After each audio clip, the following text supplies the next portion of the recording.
በውበት በጥራትና እጅግ በዘመነ የኑሮ ዘይቤ የተቃኘ ግዙፍ የመኖሪያ መንደር ካሚባራ ፕሮፐርቲስ ከወዳጅነት ፓርክ አጠገብ በ36000 ካሬ ላይ ያረፈው የመኖሪያ መንደራችን ላይ ውብ የፓርክና የከተማ እይታ ያላቸው ከባለ 1 እስከ ባለ 4 መኝታ አፓርትመንቶች ለሽያጭ አቀርበናል። ይህ ግዙፍ ፕሮጀክት ሲጠናቀቅ በውስጡ ግዙፍ የገበያ ማዕከል፣ የበረዶ መንሸራተቻ፣ የተለያዩ የጤና መጠበቂያ መገልገያዎች፣ የልጆች መጫወቻ እንዲሁም ለእርሶና ለቤተሰቦ ምቹና የዘመነ ህይወት የሚያጎናጽፉ የጋራ መገልገያዎችን ይይዛል። 100% ስትራክቸራል ግንባታቸው የተጠናቀቁ መኖሪያ ቤቶቻችንን ለደንበኞቻችን ለማስረከብ እየተዘጋጀን ነው። አሁን ደግሞ ስትራክቸራል ግንባታቸው 25 በመቶ የደረሱ ቤቶች ላይ እስከ 30 በመቶ የሚደርስ ቅናሽ አድርገን በመሸጥ ላይ እንገኛለን። ለበለጠ መረጃና ለሳይት ጉብኝት በ0951 28 10 66 ላይ ሃሎ ይበሉን። አሚባራ ፕሮፐርቲስ በልዩነት የተገነባ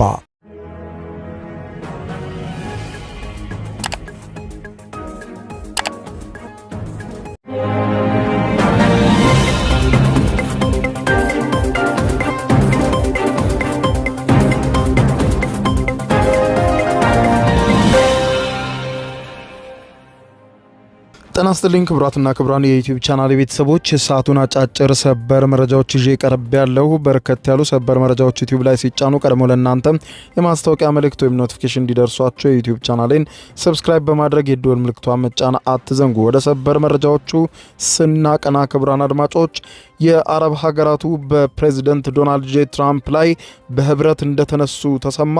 ዋሽንግተን ፖስት አነጋጋሪና አስገራሚ ዘገባ ዛሬ ሌሊቱን ይዞ ወጥቷል። ዋሽንግተን ፖስት ትንታኔውን ባከለበት ሰፊ ዘገባ ላይ እንዳመለከተው የአረብ ሀገራቱ መሪዎች በተራዘመው ጦርነት ከባድ ተስፋ መቁረጥ ውስጥ እንደገቡና ትራምፕ ጦርነቱን ጀመሩን፣ እኛ ግን ከባድ ዋጋ እየከፈልን ከባድ ፍዳ እያስተናገድን ነው ሲሉ ትራምፕ በማንኛውም መንገድ ጦርነቱን ቶሎ እንዲቋጩላቸው ከመግለጽም በላይ በአሜሪካ ላይ ያላቸው መተማመን እጅግ በጣም እንዳሽቆለቆለ አመልክቷል። ዋሽንግተን ፖስት ይህንን አስመልክቶ የቀጠናውን ምንጮች፣ የተለያዩ ዲፕሎማቶች እና ባለስልጣናትን አነጋግሮ ሰፊ ዘገባ ይዞ ወጥቷል። ላስደምጣችሁም አብረን እንከታተለው።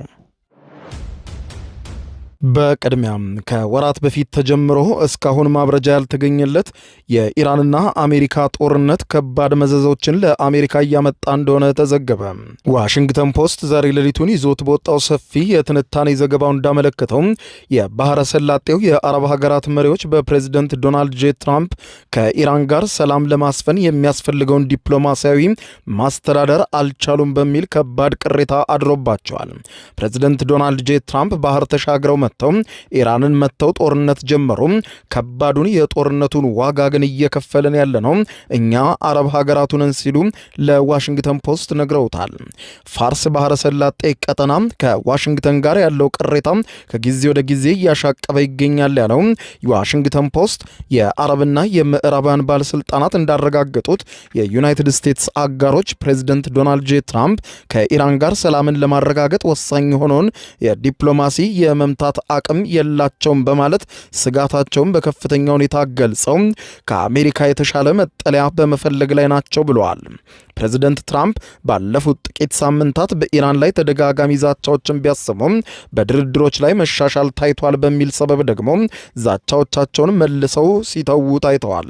ለወራት የዘለቀው ግጭት እንዲሁም በኢራንና በተወካዮቿ ወይም በአክሲስ ኦፍ ሬዚስታንስ በኩል የሚካሄደውን ተከታታይ የሚሳኤልና የድሮን ጥቃቶች ተከትሎም 3 የአረብ ሀገራት ባለስልጣናትና አንድ የቀድሞ የአሜሪካ ዲፕሎማት ለዘ ዋሽንግተን ፖስት ጋዜጣ እንደነገሩት ከሆነ የሳውዲ አረቢያ፣ የተባበሩት አረብ ኤሚሬትስ፣ የኳታር፣ የኩዌትና ባህሬን መንግስታት በአሜሪካ አስተዳደር ከባድ የሆነ ብስጭት እንደገባቸውና ከአሜሪካ የተሻለ መጠለያ የሚያገኙበትን መንገድ እየፈለጉ እንደሆነ አመልክቷል።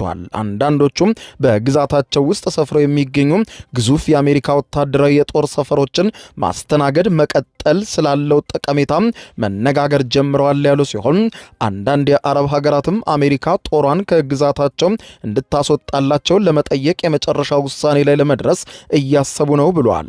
ይህንን ጦርነት የጀመሩት ትራምፕ ናቸው፣ ዋጋውን ግን እየከፈልን ያለነው እኛ ነን ሲሉ የአረብ ሀገራቱ መሪዎች ለዋሽንግተን ፖስት ነግረውታል። አንድ የባህረ ሰላጤው ባለስልጣን ለዋሽንግተን ፖስት ሲነግሩት የአረብ ሀገራቱ አሁንም ቢሆን ባልቆመው ባለየለትና ውሉ ባልታወቀው ጦርነት ከባድ ዋጋ እየከፈሉ ነው። ከአሜሪካ ይልቅ የአረብ ሀገራቱ ነው ከባድ የሆነው ውድመት እየደረሰብን ያለው ብለዋል። በተለይም ደግሞ ስማቸውን መግለጽ ያልፈለጉት እኚሁ ባለስልጣን አክለው ሲናገሩ ዩናይትድ ስቴትስና እስራኤል በየካቲት ወር ኢራንን ካጠቁ ወዲህ በዩናይትድ ስቴትስ ላይ ያለው ቁጣ በአረብ ሀገራቱ እጅግ በርትቷል። የአረብ ሀገራቱ በከባዱ ብስጭታቸውን በመግለጽ ላይ ናቸው ብለዋል።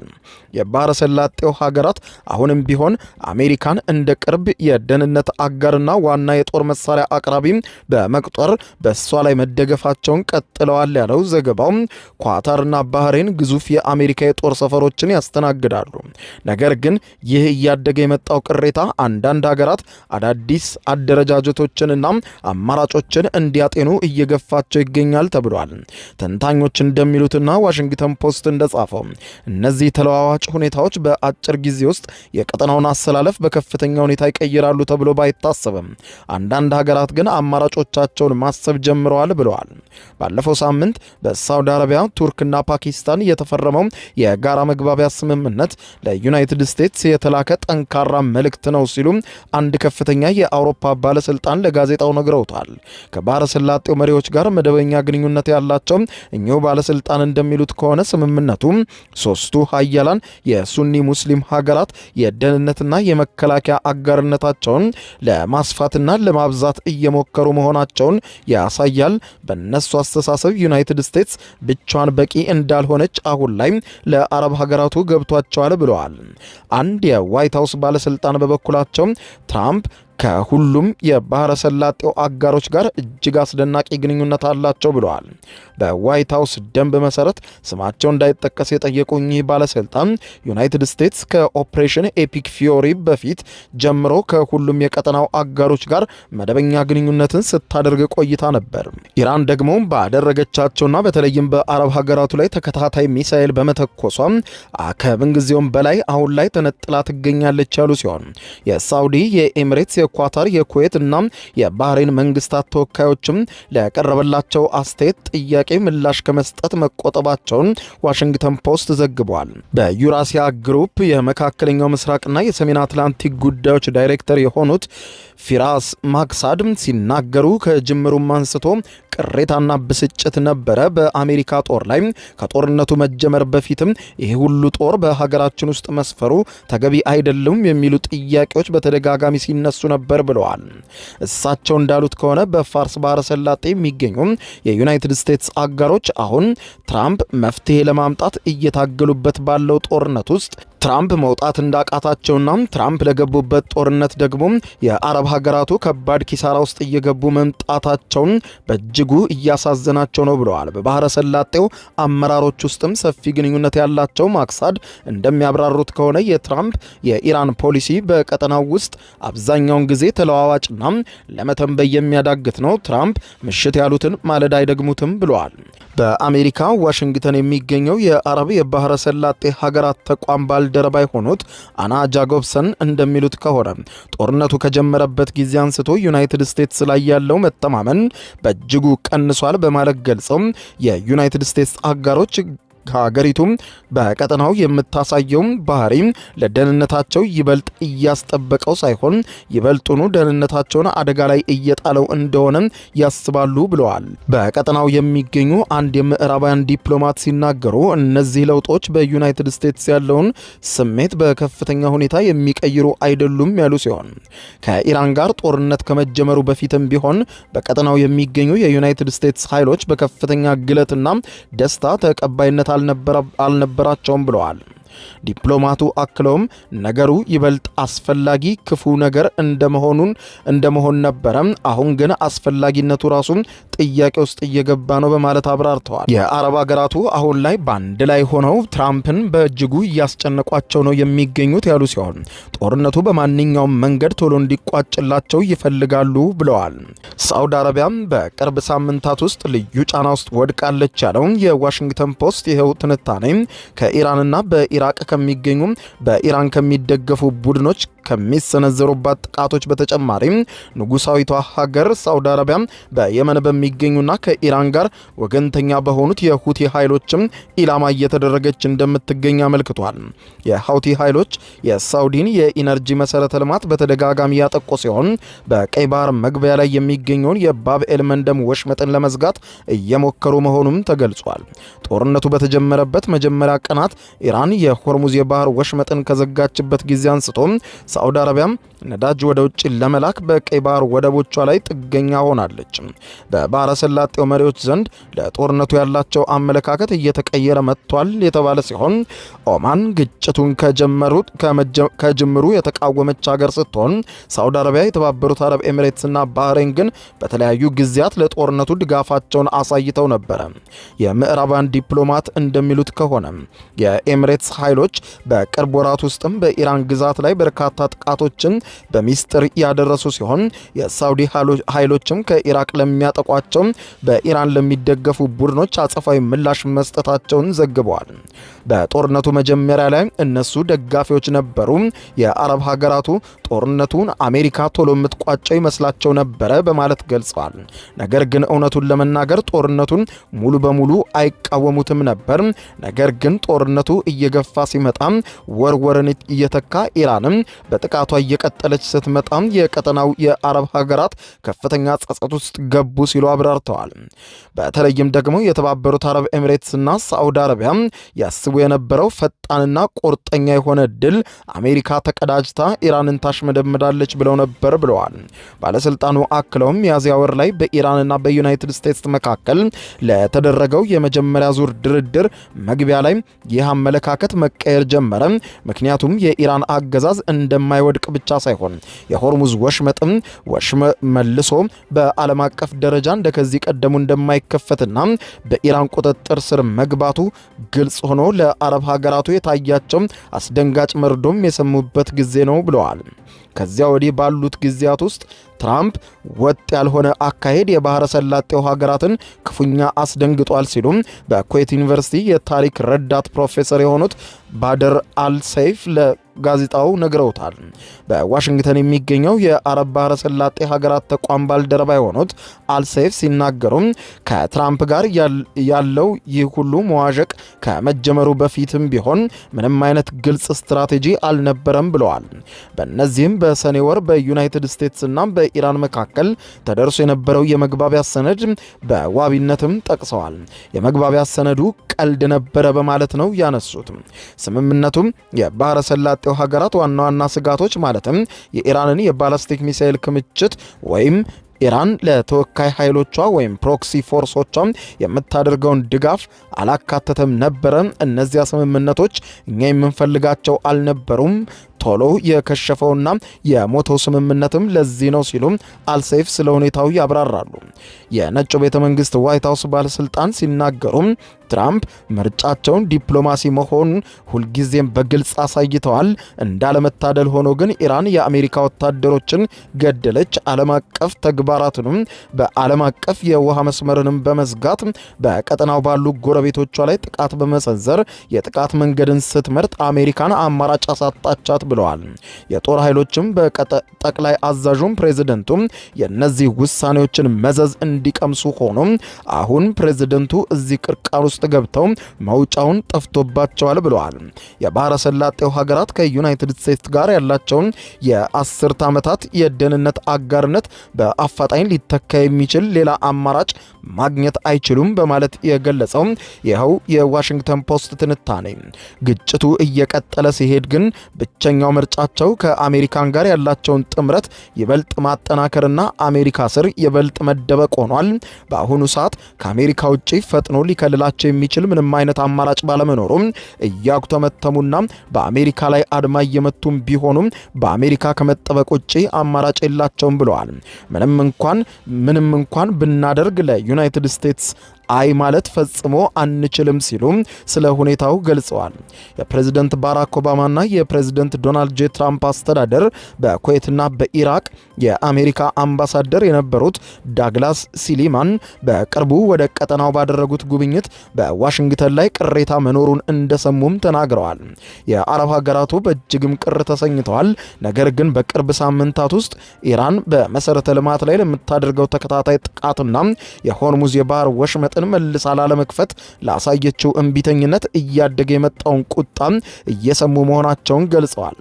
አሁን የአረብ ባህረ ሰላጤ ሀገራት ተቋም ፕሬዝዳንት የሆኑት ሲሊማን በቀጠናው ያለውን ስሜት ሲገልጹት ዩናይትድ ስቴትስ ጦርነቱን መጀመሯን መበሳጨትና በተመሳሳይ ጊዜ ለመሳሪያዎች፣ ለጥይቶችና ለስለላ መረጃዎች በዩናይትድ ስቴትስ ላይ የአረብ ሀገራቱ ጥገኛ መሆናቸው የፈጠረባቸው እንግዳ የሆነ ቅራኔ አለ። አሁን ላይ ከዚህ ጦርነት መጠናቀቅም በኋላ ቢሆን አሁንም የአረብ ሀገራቱ በራሳቸው ወታደራዊ ኃይል ለመቆም አሊያም ዩናይትድ ስቴትስን ተክቶ የሚጠብቃቸው ይፈልጋሉ ብለዋል። ግጭቱ የሚቀጥል ከሆነ በባህረ ሰላጤው ላይ ያለው የኢኮኖሚ ጫና እያደገ እንደሚሄድ የገለጸው ዋሽንግተን ፖስት በሰላም ጊዜ እንኳን ቀጠናው በክረምት ወራት ጸጥ የሚልና ከፍተኛ ፀሐይ የሚበዛበት ነበር። የቱሪስት ፍሰትም በከፍተኛ ሁኔታ ይቀንሳል። ነዋሪዎችም ከ100 ዲግሪ ፋራናይት በላይ የሆነውን ሙቀት ለማምለጥ ሲሉ ከቤት አይወጡም። ነገር ግን በመኸር ወቅትም የሙቀት መጠኑ ሲቀንስ እንቅስቃሴው እንደገና ይጀምራል ብለዋል። ዘንድሮ ግን ከጥቅምት እስከ ታህሳስ ወር ድረስ የቀን መቁጠሪያውን የሚያጨናንቁት ኮንፈረንሶች፣ ጉባኤዎች፣ ፌስቲቫሎችና የፎርሙላ 1 ተጠባቂ ውድድሮች በሙሉ ባልታወቀ ወይም አጠራጣሪ ሁኔታ ውስጥ ወድቀዋል ብለዋል።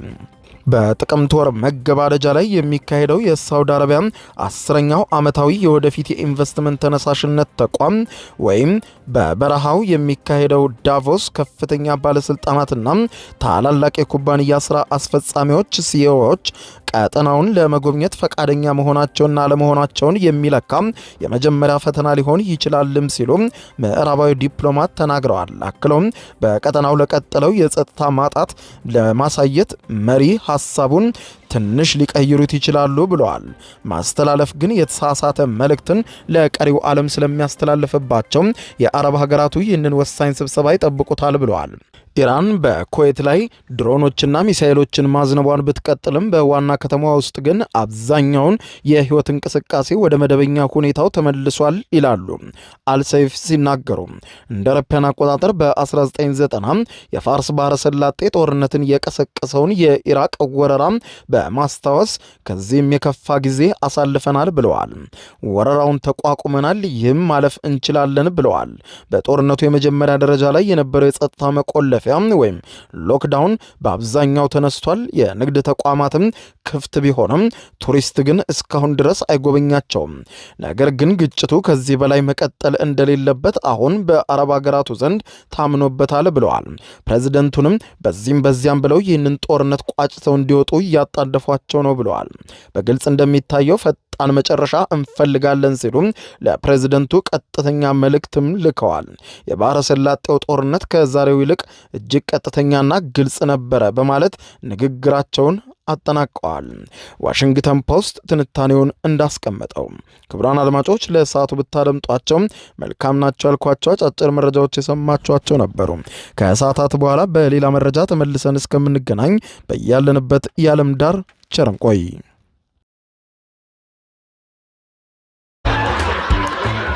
አሁን ከልቦ ለመሳቅ ይዘጋጁ። ጊዜው የአቧራው ጨሰ ቲያትር ነው። ዘወትር ዓርብ በ12 ሰዓት በዓለም ሲኒማ ቀጠሮን ያደርጉ። አቧራው ጨሰ፣ ቅድስት ገብረስላሴ፣ ቃል ኪዳን ታምሮ፣ ሱራፌል ብስራትና አቤል ብርሃኑ የወይኗ ልጅ በድንቅ ሁኔታ ይተውኑበታል። ተሸክሜ ቱቦ ውስጥ ከተትኩ ግን አንግባባም አይደል? ሳቅ እንደ ጥጥ ይፈተላል፣ በቃላት እያዋዛ በድርጊት ያስደምማል። አዎ ምስክር የለኝም። አቧራው ጨሰ ልብ አንጠልጣይ ኮሜዲ ቲያትር ደራሲ ሱራፌል ብስራት፣ አዘጋጅ አቤል ሰለሞን። ዘወትር ዓርብ በ12 ሰዓት በዓለም ሲኒማ እንገናኝ። እናንተ ተወያዩ፣ እኛ እንውጣላቸው አይደል? ወዴት ነው የምትሄደው? አቧራው ጨሰ የዘመኑ ምርጥ ኮሜዲ ቲያትር። የዩቲዩብ የስኬት ሚስጥሮችን በዝርዝር የያዘው የአቤል ብርሃኑ የወይኗ ልጅ መጽሐፍ ሁለተኛ እትም በገበያ ላይ። ዩቲዩብ ለመጀመር በአጭር ጊዜ ስኬትን ለመቀዳጀት አስበዋል? ዩቲዩብ ብጀምር ስንት ብር አገኘሁም ብሎ አስበዋል? እንግዲያውስ በዩቲዩብ 2 የወርቅ 3 የብር ሽልማቶችን ያገኘው የአቤል ብርሃኑ የወይኗ ልጅ የዩቲዩብ ሚስጥሮች መጽሐፍ በዝርዝር ሁሉንም ያብራራሉታል። ዛሬውኑ ገዝተው ህልሞን እውን የሚያደርጉበትን የዩቲዩብ የስኬት መንገድ ይጀምሩ። በሀገር ቤት አከፋፋይ አዲስ አበባ ሜክሲኮ ኮሜርስ መጽሐፍት መደብር። በውጭ ሀገራት ለምትገኙ ከአማዞን ላይ ብታዙ በቀናት ውስጥ ደጁ ይደርሳል። የአማዞን ሊንኩን እዚህ ቪዲዮ ኮሜንት ላይ ያገኙታል። የዩቲዩብ ሚስጥሮች ዘመኑ ጋር ተፈላጊ መጽሐፍ